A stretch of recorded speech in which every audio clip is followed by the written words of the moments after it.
Hello everyone. आज हम लोग एमएससी फोर्थ सेमेस्टर केमिस्ट्री में हेट्रोसाइक्लिक कंपाउंड्स यूनिट के अंदर 3 मेंबर्ड हेट्रोसाइक्लिक कंपाउंड्स को डिस्कस करेंगे। इनकी मेथड ऑफ प्रिपरेशन डिस्कस करेंगे और इनकी जो भी केमिकल प्रॉपर्टी होती है उनको 1 बाय 1 डिस्कस करेंगे।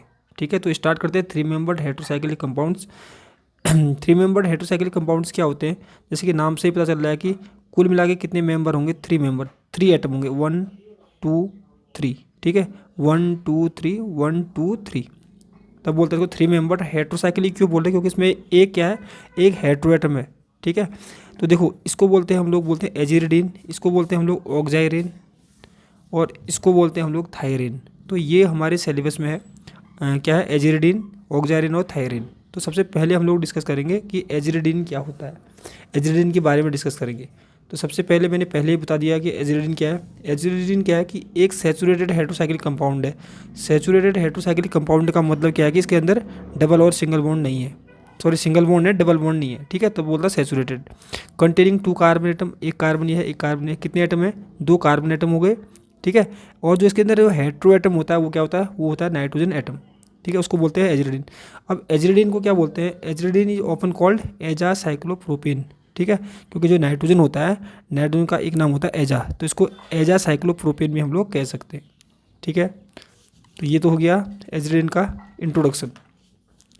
अब देखो एजिरिडीन के बारे में थोड़ा सा हमको और चीज़ भी पता होना चाहिए कि एजिरिडीन जो है, aziridine are biologically interesting heterocyclic and their tendency to undergo nucleophilic ring opening reaction.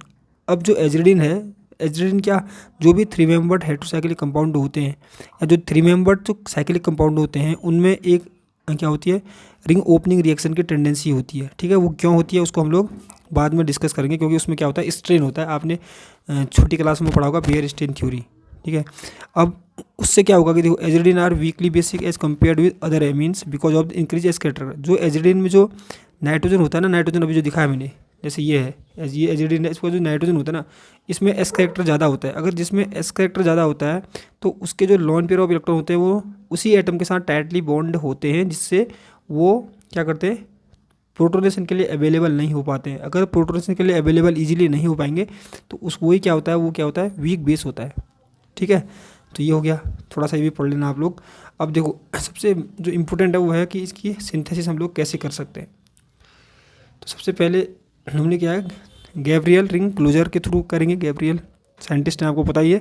तो aziridine was first prepared by heating beta bromo ethyl amine in the presence of KOH। देखो अब जो Br है ना, Br, इसकी beta क्या बोला, जो NH2 है, NH2 के साथ जो कार्बन जुड़ा है उसको बोलेंगे हम अल्फा कार्बन, ये अल्फा है, और उसके बगल में जो कार्बन है उसको क्या बोलेंगे, बीटा कार्बन। अगर हम बीटा ब्रोमो, देखो बीटा पर ब्रोमो है ना, बीटा ब्रोमो एथिल, 2 कार्बन तो ethyl, beta bromo ethyl amine, क्योंकि नाइट्रोजन है तो amine, beta bromo ethylene amine की रिएक्शन हम लोग क्या करेंगे, पोटेशियम हाइड्रोक्साइड के साथ करेंगे। तो होता क्या है, सबसे पहले अगर मैं आपको सिंपल यहाँ से दिखाऊं शॉर्ट तरीके से, तो क्या होगा, यहाँ से एक Br निकल जाएगा और यहाँ, ठीक है, यहाँ से Br निकल जाएगा। Br निकलने के बाद क्या होगा, जैसे शॉर्ट, देखो शॉर्ट भी सीख सकते हो, यहाँ से S निकालो, यहाँ से Br निकालो। ठीक है, तो फिर क्या जुड़ जाएगा, जो यहाँ से NH बच जाएगा, NH यहाँ से जुड़ जाएगा। ठीक है, और यहाँ ऐसा भी दिखा सकते हो कि जो नाइट्रोजन पर लोन पेयर ऑफ इलेक्ट्रॉन होते हैं वो क्या करते हैं, अब देखो जो हेलोजन है, ये हेलोजन है, ये कार्बन है, क्योंकि हेलोजन होता है डेल्टा नेगेटिव, इस पर नेगेटिव चार्ज होता है, तो इस पर क्या होगा, डेल्टा पॉजिटिव चार्ज। तो जो लोन पेयर ऑफ इलेक्ट्रॉन है वो पॉजिटिव पर अटैक करते हैं, पॉजिटिव पर अटैक करेंगे और ये वाला बॉन्ड ब्रेक कर देंगे इस साइड को। तो अब क्या होगा, नाइट्रोजन और कार्बन के बीच में बॉन्ड फॉर्मेशन हो जाएगा। ठीक है, अब क्योंकि nitrogen lone pair of electron donate किए तो नाइट्रोजन पर चार्ज के साथ पॉजिटिव चार्ज आ गया। ठीक है, उसके बाद नेक्स्ट स्टेप में क्या होगा, जो बेस जो हमने लिया है पोटेशियम हाइड्रोक्साइड, इसका जो OH- है वो एक प्रोटोन को ऑब्स्ट्रैक्ट करके H2O बाहर निकल जाएगा। H2O बाहर निकल जाएगा तो क्या बन जाएगा, एजिरिडीन बन जाएगा। ठीक है, एक मेथड तो ये हो गई। अब दूसरी मेथड क्या है, वेंकर मेथड, ये आप देख सकते हो ऊपर भी ये है। ठीक है, जो अभी तक बता रहे थे। अब वेंकर मेथड में क्या होता है कि हमको बीटा एमिनो एथेनॉल लेना पड़ता है, बीटा एमिनो एथेनॉल। तो इसके रिस्पेक्ट में अल्फा है, इसके भी बीटा है। ठीक है, बीटा पर क्या लगा है, एमिनो लगा है, और ओवरऑल कितने कार्बन है, 1 2 3, तो इसको बोलेंगे एथेनॉल बोलेंगे। ठीक है, इसकी रिएक्शन हमको किसके साथ करनी है, H2SO4 के साथ करनी है। और वैसे बताओ H2SO4 के साथ करेंगे तो फिर से मैं बता रहा हूँ कि इसको भी हम लोग शॉर्ट तरीके से कर सकते हैं। कैसे, यहाँ पर अगर मैं H2SO4 लिखूँ, H2SO4 में अगर यहाँ पर लिख दूँ तो देखो क्या होगा, यहाँ से H2O बाहर हो जाएगा। ठीक है, H2 H2O यहाँ से बाहर होगा। तो फिर इसको हम लोग क्या लिख सकते हैं, यहाँ पर कितने ऑक्सीजन बचे, 4 ऑक्सीजन बचे, 4 में से एक तो बाहर हो गया, ठीक है। अब एक ऑक्सीजन ये है, तो यहाँ से क्या निकल जाएगा, अब क्या बचेगा OSO3H, ठीक है, OSO3H। तो ये जो कंपाउंड है बीटा एमिनो एथेनॉल, इसकी रिएक्शन से बन गया ऐसे, ठीक है। कुल मिला के यहाँ पर क्या होता है, H2 का रिमूव होता है, वैसे बता दे तो H2 का रिमूव होता है। H2 का रिमूव कैसे होता है अभी देखेंगे उसको, ठीक है। तो ये बन गया। अब यहाँ से क्या होगा कि यहाँ से जो इसके लॉन पेयर ऑफ इलेक्ट्रॉन होते हैं वो इसी कार्बन पर अटैक करेंगे, क्योंकि ये ऑक्सीजन होता है डेल्टा नेगेटिव, तो इस पर होगा डेल्टा पॉजिटिव, तो पॉजिटिव पर नेगेटिव लॉन पेयर अटैक करेंगे तो ये बाहर हो जाएगा, ठीक है। तो फिर ये ऐसे बन जाएगा एजिडिन, ठीक है। ये देखो फिर यहाँ पर जो 2 H होंगे ना, वो फिर से क्या होगा, डिप्रोटोनेट हो जाएगा। डिप्रोटोनेट कौन करेगा उसको, देखो इस टाइप का होगा ना, पहले तो कंपाउंड में दिखा रहा हूँ आपको, पहले तो इस टाइप का बनेगा, क्योंकि जब ये अटैक करेंगे तो इसके बाद 2 H होंगे और लोन पेयर डोनेट किया तो इस पर पॉजिटिव चार्ज भी होगा, ठीक है। अब क्या होगा कि क्योंकि यहाँ से जो बाहर निकला ना, ये बाहर क्या निकला था बताओ, O नेगेटिव बाहर निकला, और यहाँ क्या है SO3H ये बाहर निकला ना, तो ये क्या करेगा, इस प्रोटॉन को अब्स्ट्रैक्ट करके फिर से H2SO4 बन जाएगा। देखो H2SO4 फिर से बन गया, तो ये क्या बन गया, एजिरेडिन बन गया, ठीक है। ये हो गई 2 मेथड। और जो थर्ड मेथड है वो हम लोग ऑक्जाइरिन से भी हम लोग क्या कर सकते हैं, एजिरेडिन को प्रिपेयर कर सकते हैं। ऑक्जाइरिन से कैसे कर सकते हैं, ऑक्जाइरिन को हमको हीट करना पड़ेगा, कह रहा है।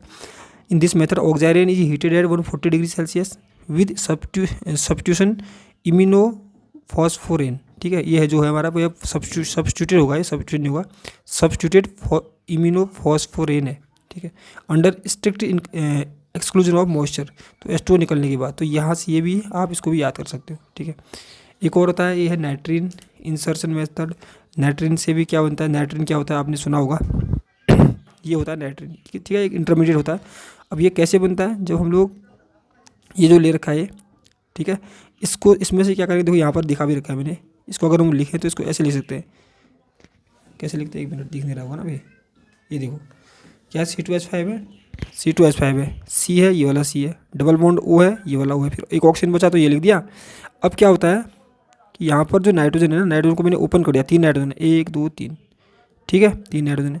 तो यहाँ पर क्या होगा कि यहाँ होता है डबल बॉन्ड, ठीक है, यहाँ भी डबल बॉन्ड होता है, ठीक है। तो यहाँ पर से क्या होगा, ये N2 बाहर निकल जाता है, N2 बाहर निकलने के बाद ये जो होता है ये बनता है नाइट्रीन, तो ये इंटरमीडिएट होता है, ठीक है। अब नाइट्रीन का जो एक रिएक्शन होता है, बहुत इंपॉर्टेंट रिएक्शन होता है, वो क्या होता है कि ये साइक्लोप्रोपेनेशन कर देता है। जैसे एक हम लोग BSc फर्स्ट सेमेस्टर में पढ़ते हैं ना, जो हमारे पास कार्बिन होता है, कार्बिन का भी एक बहुत इंपॉर्टेंट रिएक्शन है कि वो साइक्लोप्रोपेन टाइप की रिंग बना देता है। तो यहाँ पर भी वही बन जाएगी साइक्लोप्रोपेन टाइप की रिंग। कैसे बनेगी, देखो 2 कार्बन तो यहाँ पर है, ये वो कार्बन हो गए, और एक नाइट्रोजन है तो ये नाइट्रोजन जोड़ दिया, उसके बाद क्या O, ये वाला O, उसके बाद CO C2H5, ठीक है। तो ये भी क्या बन गया हमारा डेरिवेटिव ऑफ एजिरेडिन।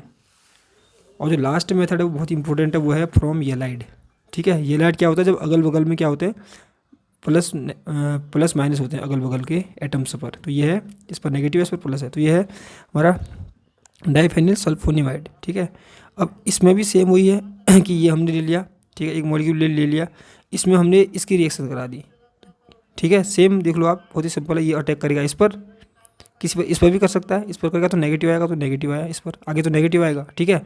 अब क्या होगा, क्योंकि ये तो यहाँ से जुड़ गया, ठीक है, तो ये जो नेगेटिव है दोबारा से इस पर अटैक करेगा बाद में, ये बाहर हो जाएगा, इससे फिर से क्या बन जाएगा, एजिरेडिन डेरिवेटिव बन जाएगा ये वाला तो ये तो है मेथड ऑफ प्रिपरेशन।